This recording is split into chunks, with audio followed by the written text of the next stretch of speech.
안녕하세요. 성서와 함께 시간입니다. 저는 여러분과 늘 함께하는 광주다일교회 김의신 목사입니다. 밖에는 가을비가 내리고 있습니다. 노랗게 또 붉게 물든 단풍잎들이 이 가을비 속에서 하나 둘 떨어지겠죠. 그러면 아마 많이 추워지고 또 겨울이 우리 몸에 느껴지리라 생각이 되어집니다. 계절의 변화 속에 하나님의 창조의 질서가 있습니다. 봄은 봄답게, 여름은 여름답게, 가을은 가을답게, 겨울은 겨울답게.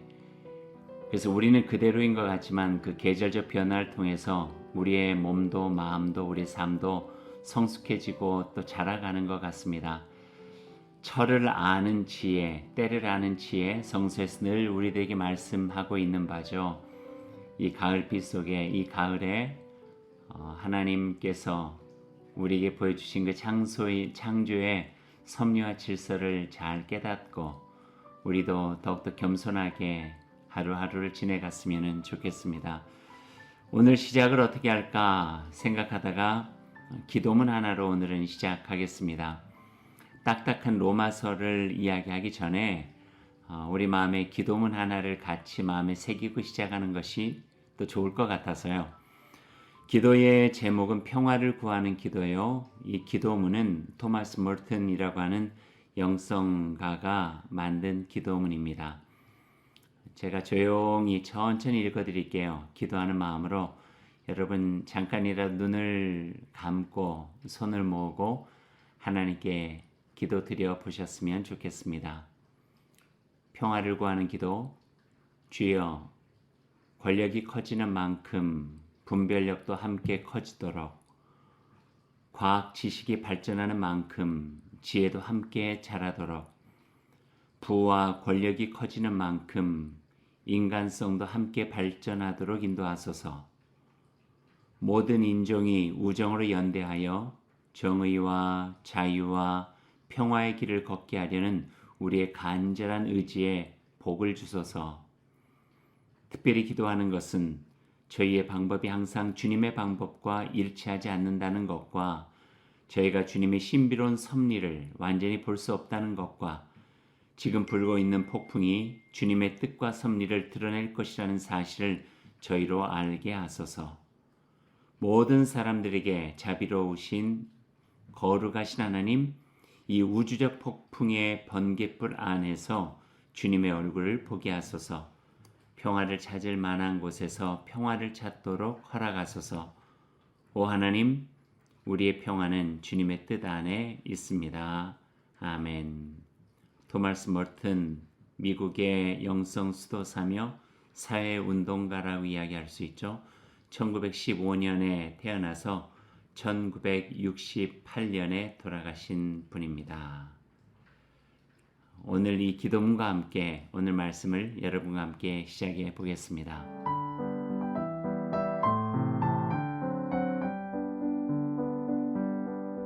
이제 오늘의 에피소드 로마서에 대해서 여러분과 함께 나누도록 하겠습니다.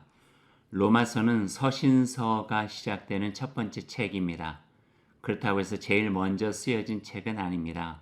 제일 먼저 쓰여진 책은 언젠가 여러분에게 이야기했듯이 데살로니가서가 제일 먼저 쓰여진 책으로 우리가 알고 있고요. 로마서는 말 그대로 로마에 있는 신앙 공동체에 보내진 서신입니다. 서신서 전체적인 특징이 하나가 있어요. 서신서는 매우 실질적이고 현실적이었다는 거예요. 초대교회가 막 생겨날 때 이곳저곳에 생겨났잖아요. 우리가 아는 것만 해도 에베소 교회, 빌립보 교회, 골로새 지역에 생겨진 교회, 데살로니가 교회, 여러 교회들이 있었거든요. 그 교회마다 가지고 있는 어려움들이 있었어요. 또 초창기이기 때문에 교회가 직면한 어떤 신학적인 갈등이나 문제들도 있었고요.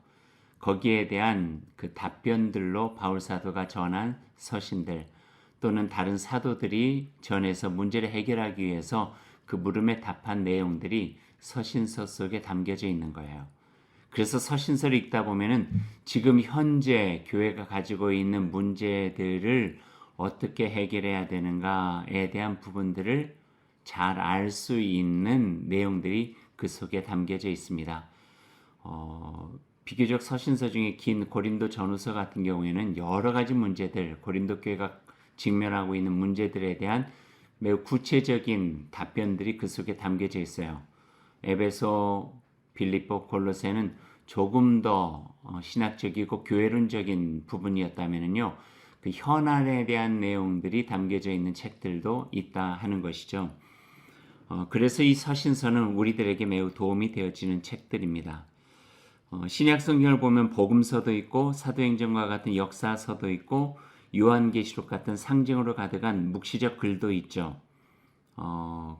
그 중에 서신서는 교리적인 신학적인 바탕, 신앙 공동체가 어떤 모습이어야 되는가 하는 것을 우리들에게 가르쳐주는 매우 소중한 내용들이 그 속에 담겨져 있음을 우리들이 보게 됩니다. 그 중에 첫 번째 책인 로마서를 우리들이 오늘 만나게 되는 것이고요. 로마서는 어떤 책인가? 많은 이야기들 할 수 있겠지만 구원에 대한 진리를 기록한 책이다. 이렇게 말하는 것이 보편적입니다. 왜냐하면 그리스도교에서 가장 중요한 교리가 바로 구원인데 그 로마서의 그 구원에 대한 그 진리에 대한 신학적 부분들이 가장 그 집약적이고 잘 설명이 되어져 있기 때문에 그렇죠. 그래서 로마서는 조금 딱딱하고 어렵지만 잘 읽어보면은 기독교의 근간이 되어지는 그 바탕을 알 수 있는 좋은 책이 될 것입니다. 로마서를 1장부터 마지막 장까지 우리가 다 함께 읽어보면 훨씬 더 좋겠지만 또 한 구절 한 구절 강의하듯이 읽어가면은 그리스도교의 신학적 핵심과 신앙 공동체의 모습, 구원의 진리와 또 우리들이 예수 그리스도를 믿고 살아간다는 것이 어떤 의미가 있는가에 대한 부분들을 잘 알 수 있을 터이지만 이 팟빵 성서와 함께는 조금 개괄적이고 나무를 보기보다는 숲을 봐야 되는 내용들로 우리가 집중되어져 있기 때문에 전체적인 이야기는 할 수 없지만 대략적으로 그 로마서가 어떤 형태로 이루어졌는가 하는 것들을 조금 여러분과 나누고 여러분이 로마서 읽기에 로마서를 조금 더 깊게 만날 수 있는데 도움을 드리고자 함입니다. 먼저 로마서를 여러분과 함께 나누면서 로마서 핵심 구절 몇 구절들을 여러분에게 소개해 드리죠. 그 구절 속에 담겨져 있는 핵심적 내용들이 우리에게 중요하니까요. 로마서 3장 한번 보죠. 물론 1장, 2장도 다 중요한 내용들이 많이 있지만 3장 23절과 24절 모든 사람이 죄를 범하였음에 하나님의 영광이 이르지 못하더니 그리스도 예수 안에 있는 속량으로 말미암아 하나님의 은혜로 값없이 의롭다 하심을 얻은 자가 되었느니라. 온 인류가 죄로 인해 영원히 죽을 수밖에 없는 운명에 처해져 있을 때에 하나님의 은혜로 우리가 하나님의 구원의 길을 열게 되었다 하는 말씀이죠. 인간은요 스스로 자기의 죄를 해결할 수가 없어요. 그래서 예수님께서 우리에게 오셨고 우리를 위해 죽으셨고 그분이 우리의 죄를 담당해 주셨기 때문에 우리는 하나님의 구원을 이룰 수가 있는 것이죠. 그래서 저는 십자가를 이렇게 표현하게 돼요. 하나님의 구원을 향하는 문이라고요. 십자가를 통해서 하나님의 구원을 얻게 되는 것이죠. 예수 그리스도를 믿을 때 하나님의 백성이 될 수 있고요. 물론 예수 그리스도 믿는다는 것은요. 굉장히 단순하지 않고 또 협소하지 않아요. 매우 포괄적이고 넓은 의미가 담겨져 있어요. 언젠가 예수 그리스도를 믿는다 하는 부분에 대해서도 여러분과 함께 나눌 수 있는 기회가 있었으면 좋겠어요. 요즘 세상이 너무 협소하게 생각하다 보니까 이 예수 그리스도를 믿음에 대해서 잘못 이해하고 있는 경우들, 그러다 보니 편협적이고 배타적이 될 수밖에 없는 우리의 믿음의 모습들, 편견들을 갖게 되는 것 같아요. 그러나 그 믿음에 대해서 우리들이 보다 더 포괄적이고 그리고 통전적으로 이해할 때 하나님을 믿는 게 무엇이고 예수 그리스도를 믿는 게 무엇이고 길이요 진리요 생명 되신 예수 그리스도를 통하여 구원을 얻는다고 하는 것이 어떤 것인가 하는 것들을 우리가 보다 더 제대로 알 수 있게 되리라 하는 생각을 해보게 됩니다. 로마서 3장 28절엔 또 이런 말씀이 있어요. 그러므로 사람이 의롭다 하심 얻는 것은 율법의 행위에 있지 않고 믿음으로 되는 줄 우리가 인정하노라. 의롭다 하심을 얻어 하나님의 백성이 되면 하나님의 자녀는 영적 축복을 얻게 되는데요. 믿음으로 하나님을 온전하게 우리 마음속에 모시게 된다 하는 것이죠. 조금 어려우시죠? 그러나 이 신학적인 부분들을 조금 더 깊게 들어가서 잘 알면 우리의 신앙적 토대가 더욱더 굳건해진다 하는 것도 말씀드리고 싶습니다. 그러니 부드러운 것만 먹으려 하지 마시고요. 딱딱한 부분도 금방 해결되지 않고 소화가 잘 안 된다 할지라도 깊게 곱씹고 곰씹어서 우리의 삶의 신앙의 깊은 토대를 만들어 나갈 수 있는 부분으로 삼아보는 것, 굉장히 중요한 신앙의 여정이 될 것입니다. 로마서 5장 1절 말씀도 읽어드리죠. 그러므로 우리가 믿음으로 의롭다 하심을 받았으니 우리 주 예수 그리스도로 말미암아 하나님과 화평을 누리자. 그리고 그 이후에 있는 말씀도 좋아요. 다만 이뿐 아니라 우리가 환난을 겪을 때도 있대요. 근데 그 환난은 인내를, 인내는 연단을 통해서 소망을 이루게 된다. 우리가 하나님과 화평을 누리면서 샬롬을 누리며 살아가는 것 우리가 바라요. 하지만 인간이 살아가는 삶 자체가, 우리의 바닥 자체가 불완전하잖아요. 그러니 생각지도 않고 예기치도 않은 일들이 얼마든지 우리 앞에 닥쳐올 수도 있다는 말씀이에요. 그게 환난이죠, 고통이죠, 슬픔이죠, 아픔이죠, 상처죠. 실패도 되고 낙심도 되고 절망도 될 수 있어요. 그러나 이 모든 것은 인내와 연단을 통해서 하나님의 소망을 이루는 길이라 하는 것을 로마서에서는 또 보여주고 있어요. 이게 믿음을 가지고 있는 자가 가지고 있는 또 하나의 특징이 될 수도 있겠다 하는 생각도 해보게 됩니다. 8장 1절은 그러므로 이제 그리스도 예수 안에 있는 자에게는 결코 정죄함이 없다라고 선언하고 계시고 8장 17절에는 자녀이면 또한 상속자 곧 하나님의 상속자요 그리스도와 함께한 상속자니 우리가 그와 함께 영광을 받기 위하여 고난도 함께 받아야 할 것이니라. 동전의 양면과 같아요. 고난과 영광은요. 예수님께서 제자들에게 말씀하셨어요. 인자가 고난을 통해 영광에 들어가야 되겠다. 아무도 그것을 받아들이려 하지 않았죠. 영광이면 영광이지 왜 고난을 통해서 가야 됩니까? 그러나 좁은 길을 통해서 생명으로 가는 길이라 하는 것을 예수님께서 말씀해 주셨어요. 정말 값지고 정말 의미 있는 것은요. 결코 손쉽게 이루어지는 것은 없는 것 같아요. 이건 성경 말씀이 아니라 할지라도 우리의 인생의 여정을 통해서 경험하게 되는 거죠. 쉽게 얻는 것, 여기에는 다 뭔가가 있어요. 유혹, 그 다음에 달콤함, 쉽게 얻어지는 것, 다 함정이 있는 거예요. 우리를 어렵게 만들 수 있는 도사리고 있는 시험들이 그 속에 있는 것이 많죠. 그래서 어려울지라도 그것이 진정한 우리들이 추구해야 되고 얻어야 될 것이라면은 감당해서라도 그 길로 걸어가는 것, 이것이 믿음의 여정이죠. 예수님께서는 나를 믿어라, 나를 믿어라 하는 말보다 나를 따르라, 나를 따르라, 나를 따르라 하시는 말씀을 훨씬 더 많이 하셨어요. 그 따르는 길이 쉽지 않기 때문에 믿음을 가지고 따라야 끝까지 갈 수 있다 하는 말씀을 해주고 계시는 거죠.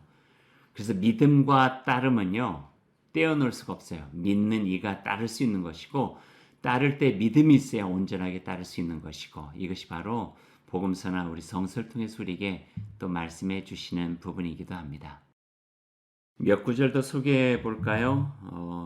12장부터 로마서는 조금 분위기가 바뀌어지게 되거든요. 12장과 13장에 있는 말씀도 하나씩 소개해 드리죠. 그러므로 형제들아 내가 하나님의 모든 자비하심으로 너희를 권하노니 너희 몸을 하나님이 기뻐하시는 거룩한 산제물로 드리라. 이는 너희가 드릴 영적 예배니라. 하나님이 기뻐하시는 거룩한 산제물로 너희의 삶을 드려라. 이것이 바로 영적인 예배라. 우리 교회 함께 신앙생활 하신 분들은 제가 예배를 마칠 때마다 우리 교우들 향해서 드리는 말씀을 기억하실 텐데요. 이렇게 저는 늘 비슷하게 말씀드리거든요.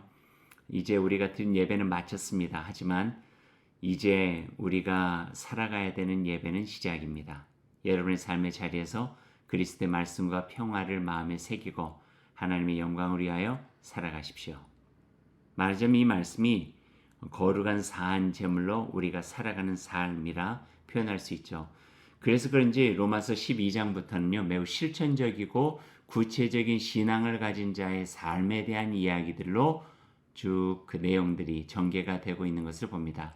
앞부분에서 신학과 신앙 공동체가 어떤 구원의 교리와 또 진리의 말씀을 마음에 새겨야 되는가에 대한 부분들을 명료하게 했다면 그 확실한 진리의 말씀을 가지고 12장부터는 어떻게 살아가야 되는가에 대한 삶의 부분들을 그 행동과 실천에 대한 부분들을 이야기해 주고 계시는 거죠. 그래서 앞과 뒤가 함께 연결되어져서 조금 전에 말씀드린 믿음과 따름, 따름과 믿음이 온전하게 하나가 되어진, 일치가 되어지는 모습을 볼 수 있게 되어집니다.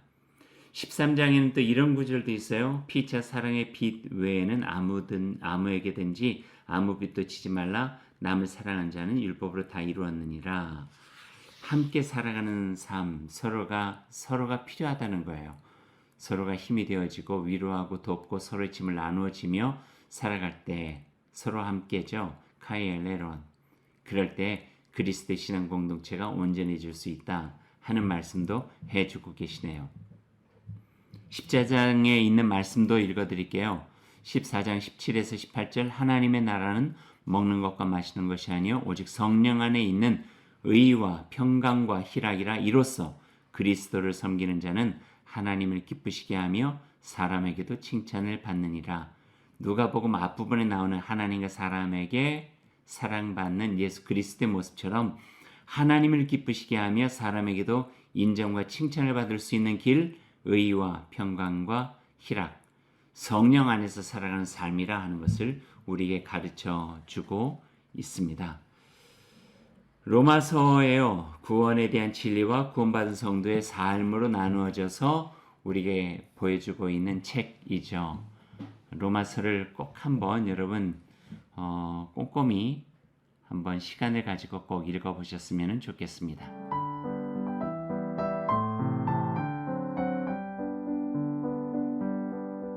조금 더 로마서에 대한 이야기를 들어가 볼까요? 저자와 기록 연대 어떻게 될까요? 로마서 헬라어 원문은요, 프로스 로마이우스라고 되어 있어요. 풀어보면은요, 로마인들에게라고 되어져 있죠. 저자는 바울이 확실하며 특별히 더디오에 의해서 대필이 되어졌어요. 16장 22절에 보면요. 기록한 시기를 보면 마게도니아에서 고린도 후서를 기록하고 3차 선교 여행이죠. 세 번째 고린도를 방문하여 석 달간 그곳에 머물러 있을 때에 기록해서 보냈을 것이다. 그렇게 이야기를 하고 있어요. 시기로는 대략 AD, 그러니까 주후 57년 후반기 정도가 될 것이다 추측하고 있습니다. 바울이 고린도에서 처음 전도시에 회심했던 가이오가 나와 온 교회를 돌보아주는 자로 언급되었다고 하는 것을 보면은 어느 정도 조금 그 시기를 우리가 가름할 수 있고요. 고린도 가까운 동편 약 10km 떨어진 항구 갱그레아 교회의 여성 사사 베베가 로마서를 전한 자로 암시되어 있는 것 16장 1절에 보면 나오거든요. 그걸 보면은 고린도라고 하는 그 지역에서 기록한 것이 분명하다 이야기할 수 있습니다. 또 하나 중요한 것은 로마서의 기록의 배경과 동기예요. 이건 좀 알면은 좋아요. 로마 교회는요, 사도들에 의해서 세워진 교회가 아니에요. 대개는 전도자들에 의해서 사도들에 의해서 세워진 교회들이 많거든요. 또 바울 사도가 선교 여행 중에 세운 복음의 공동체가 많고요. 근데 로마 교회는 조금 달랐어요. 로마 교회는 디아스포라 유대인과 그러니까 환란 가운데 고통 가운데 그 로마 제국 가운데로 이렇게 흩어져 있는 유대인들이죠. 유대인들과 이방인 중에 그리스도인 성도들, 이방인이지만 예수 그리스도를 믿게 된 성도들이 모여서 자체적으로 스스로 이룬 교회, 스스로 이룬 신앙 공동체가 로마 교회였거든요. 얼마나 많은 수가 될지 모르지만 자생적인 교회였어요. 그 교회를 향해서 보낸 편지가 로마서입니다. 당시 로마 제국은요, 영국에서 아라비아까지 지배한 대제국이었어요. 로마라고 하는 시에만 80만 명 정도의 인구를 가진 대도시였고요. 로마는 부유했고 상업과 무역 정치의 중심지였고 세계의 모든 종족과 인종들이 다 모여있는 도시가 바로 로마입니다. 무엇보다도 로마 교회는 유대인 성도와 이방인 성도가 함께 이루어져 있었어요. 그러다 보니까 출신이 다르잖아요. 뿌리가 다르잖아요. 문화가 다르잖아요. 예수 그리스도를 믿는 것은 같은데 서로가 다른 그 사람들이 같이 모여 있다 보니까 갈등도 많고 마찰도 많이 있었을 거예요. 그래서 그런 것 같아요. 로마서에 신학적 기본이 되어지는 구체적 교리와 진리에 대한 부분들이 많이 있는 것은 다른 문화, 다른 생각을 가지고 있는 이들이 적어도 이런 그 진리의 바탕 위에서 함께 서야 된다고 하는 것을 바울 사도는 가르쳐주고 있고 또 강조하고 싶었던 것 같아요. 그래야지만 갈등과 마찰을 이겨낼 수 있으니까요. 유대인 성도들은요, 예수를 메시아로 믿긴 했어요. 하지만 여전히 구약의 율법 속에 있었죠. 그래서 구원을 얻는다고 하는 의미를 유대교 율법주의 안에서 그 이해를 하다 보니까요.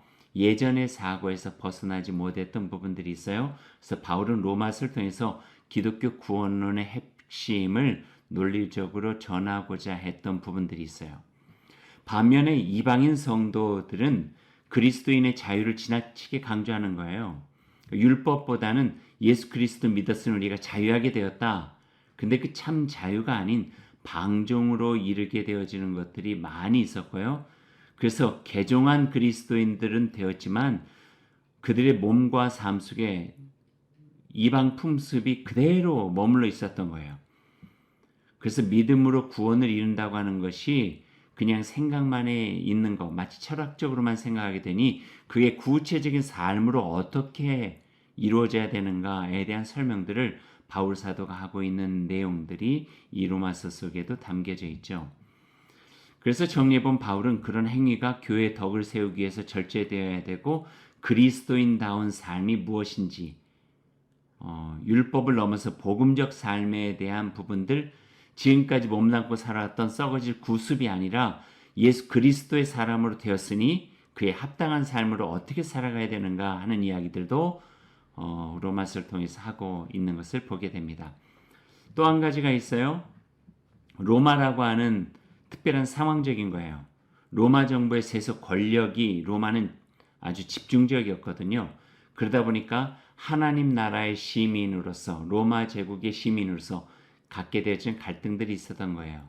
그럼 어떻게 이걸 조율하면서 살아가야 되는가 하는 거죠. 우리가 갖고 있는 지금 정치에 대한 부분도 마찬가지예요.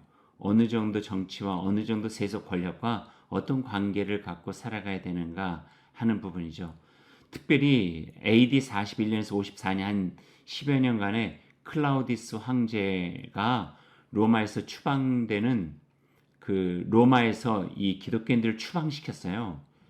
그러면서 받게 된 그 박해 속의 유대인 성도들은 이 제국의 권력에 대한 심각한 현실적 관심들을 가지고 있었을 거예요.